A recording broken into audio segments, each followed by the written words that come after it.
मकड़ी रानी और king cobra. Police headquarter के साउंडप्रूफ कमरे में चल रही पुलिस वरिष्ठ अधिकारियों की गुप्त मीटिंग को संबोधित करते हुए आईजी मेहरा उत्तेजित स्वर में बोले, शहर में लूटपाट, तोड़फोड़ और हत्याएं सरेआम हो रही हैं और पुलिस डिपार्टमेंट हाथ पर हाथ धरे बैठा है। बड़े शर्म की बात है कि अभी तक अपराधियों का कोई सुराग पुलिस के हाथ नहीं लगा है और ना ही इस संदर्भ में कोई गिरफ्तारी की गई है। सर, हम अपनी तरफ से पूरी कोशिश कर रहे हैं, लेकिन अपराधी बहुत ही चालाक है। वह अपने काम सुनियोजित ढंग से करता है। अपने पीछे वह कोई ऐसा निशान भी नहीं छोड़ता जिससे पुलिस को उस तक पहुंचने में मदद मिल सके। तो क्या आप ये कहना चाहते हैं कि पुलिस विभाग बिल्कुल निकम्मा और बेवकूफ है? अपराधी इस तरह अपराध करता रहेगा और पुलिस लाचार बनी रहेगी? तभी इंस्पेक्टर तारकुंडे बोला, सर, अपराधी कितना भी चालाक क्यों ना हो, कानून की गिरफ्त से नहीं बच सकता। गुड, हमें तुमसे ऐसी ही उत्तर की आशा थी। तुमने कई बार खतरनाक मुजरिमों को पकड़कर पुलिस विभाग का नाम रोशन किया है। हम इस केस की जिम्मेदारी तुम्हें सौंपते हैं। अपराधी को गिरफ्तार करने और उसके गिरोह को नेस्तनाबूद करने के लिए तुम्हें डिपार्टमेंट की ओर से हर संभव मदद की जाएगी। Thank you sir. मैं आपको विश्वास दिलाता हूं कि बहुत जल्द अपराधी और उसका गिरोह सलाखों के पीछे नजर आएगा। गुड, हमें तुम पर नाज है inspector Tarkunde. Thank you sir. तत्पश्चात आईजी साहब ने मीटिंग समाप्त कर दी। अब आप लोग जा सकते हैं। नागराजन डिपार्टमेंट स्टोर की सप्ताह भर की लाखों रुपए की बिक्री का कैश प्रत्येक शनिवार को दोपहर ठीक 2 बजे स्टोर की बख्तरबंद वैन में कड़ी सुरक्षा व्यवस्था में सिटीजन बैंक के लिए भेजा जाता था। इस बार भी ऐसा ही हुआ था। कैश वैन अपने चिपते रास्तों से होकर जैसे ही हिल रोड के सुनसान इलाके में पहुंची, चीफ सिक्योरिटी ऑफिसर बुरी तरह चौंक उठा। ओह, मकड़ी रानी! और फिर जैसे ही जीप मकड़ी रानी के समीप पहुंची, सुरक्षा अधिकारियों ने चालक को आदेश दिया, जीप रोको ड्राइवर। जीप के रुकते ही सुरक्षा अधिकारी बड़ी तत्परता के साथ जीप से उतरकर मकड़ी रानी के निकट पहुंचता हुआ बोला, आप और यहां इस समय?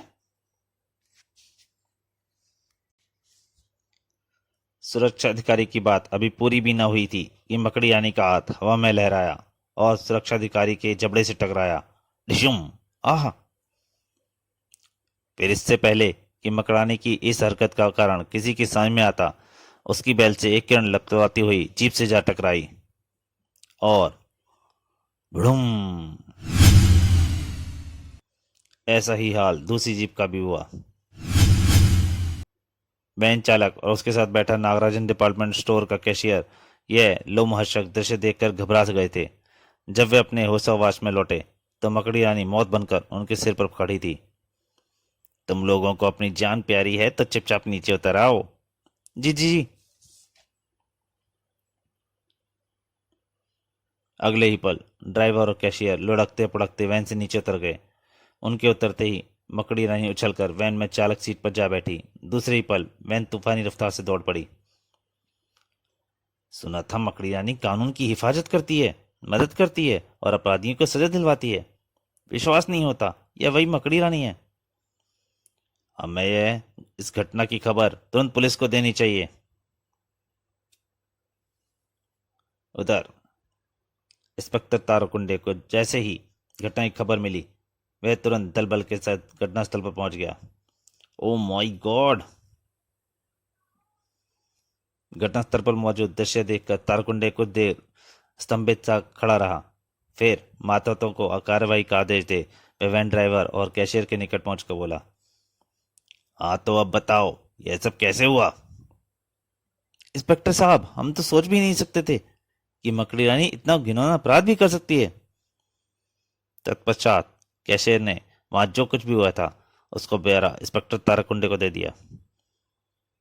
कैशियर का बयान सुनने के बाद इंस्पेक्टर ताराकुंडे की भवें सिकुड़ गई। क्या सचमुच इन हत्याओं की लूट में मकड़ी रानी का हाथ है? नहीं नहीं, मकड़ी रानी ऐसा काम कर ही नहीं सकती। इसमें जरूर कोई ना कोई रहस्य छुपा हुआ है। तभी तारकुंडे के दिल में किसी कोने में बैठी मकड़ी रानी के प्रति ईर्ष्या की भावना ने उसे कचोटा। ताराकुंडे, तो यह किस उहापोह में पड़ गया? ऊंट तो अब आया है पहाड़ के नीचे। यही मौका है, मकड़ी रानी के हाथों में हथकड़ी डालकर अपने अपमान का बदला ले ले। दूसरे ही पल ताराकुंडे के होठ विशैले अंदाज में फैलते चले गए। हाँ, अब देखूंगा मकड़ी रानी की कानून गिरफ्त कैसे बचती है। आप किस सोच में पड़ गए इंस्पेक्टर साहब? जल्दी कुछ कीजिए। पुलिस को जो करना चाहिए वह करेगी। पर क्या तुम लोगों को पूरा विश्वास है कि वह मकड़ी रानी ही थी? मकड़ी रानी को पहचानने में भला कोई भूल कैसे कर सकता है इंस्पेक्टर साहब? वह मकड़ी रानी ही थी इंस्पेक्टर साहब। गुड। तुम दोनों को हमारे साथ थाने चलना होगा। जी। इधर अजय, विजय और टिंकू अपनी टीम के साथ स्कूल ग्राउंड में फुटबॉल मैच की प्रैक्टिस कर रहे थे। शाबाश टिंकू, पास दे। प्रैक्टिस समाप्त होने के बाद जब तीनों ड्रेसिंग रूम में पहुंचे तो टिंकू अकड़कर बोला, दावे के साथ कह सकता हूं कि इस बार भी जीत हमारी टीम की होगी। No doubt. अगर तुमने मैच में इतने ही बढ़िया खेल का प्रदर्शन किया तो हम जोरावर स्कूल की टीम को कम से कम 5-6 गोल से हराएंगे। 5-6 गोल से क्यों, 12 गोल से क्यों नहीं? क्योंकि विरोधी टीम हमारी टीम की तरह किसी तरह से भी कमजोर नहीं है। जिस टीम में हम और जैसे तेज तर्रार खिलाड़ी हैं उसकी तुलना में तुम जोरावर स्कूल की टीम से कर रहे हो। क्योंकि तुम क्या 30 मार का हो? पहले तुम बताओ तुम क्या हो, बताऊं?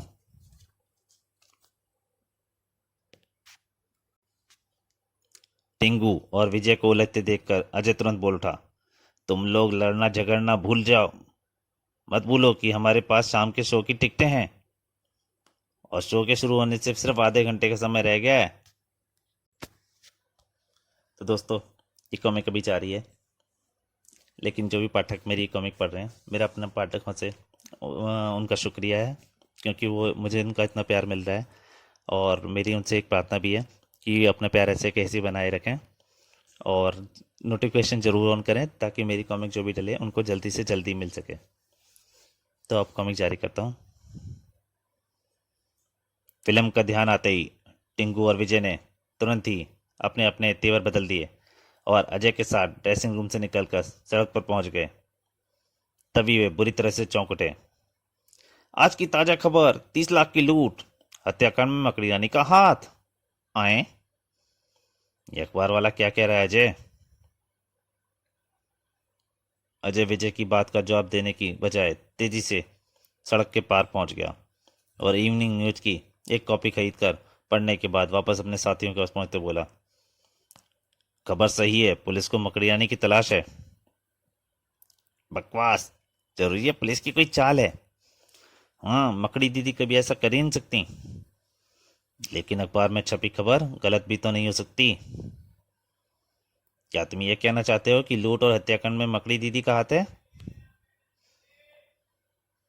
सच्चाई की तह तक पहुंचे बिना कुछ भी कहना मुश्किल है। हाथ कंगन को आरसी क्या? चलो मकड़ी दीदी से मिलकर सच्चाई का पता करते हैं। हाँ, यही ठीक रहेगा। मकड़ी रानी से तुरंत मिलने का निश्चय कर तीनों एक टैक्सी में बैठकर ब्लैक टावर की ओर चल दिए। ब्लैक टावर की इमारत से कुछ फलांग पहले ही अजय टैक्सी रुकाकर अपने साथियों के साथ ऊपर उतर गया और टैक्सी का बिल अदा कर टैक्सी को रुखसत करने के बाद बोला, यहाँ से हम ब्लैक टावर तक का फासला पैदल ही तय करेंगे। ये क्या बात हुई? अजय भैया, ब्लैक टावर तक टैक्सी से ले जाने में क्या हर्ज था? यह हर्ज तुम्हारी समझ में नहीं आएगा गुटके। जितना तुम्हारा जिस्म छोटा है उतनी ही तुम्हारी अकल भी छोटी है। तुम ठीक कहते हो सीकड़ी पहलवान। जितने तुम पतले हो उतनी तुम्हारी अकल भी संकरी है। मेरी जो छोटी अकल वहां होकर नहीं गुजर सकती। तुमने मुझे सीकड़ी कहा? हाँ कहा, 100 बार कहूंगा। अरे तुम दोनों फिर लड़ने लगे।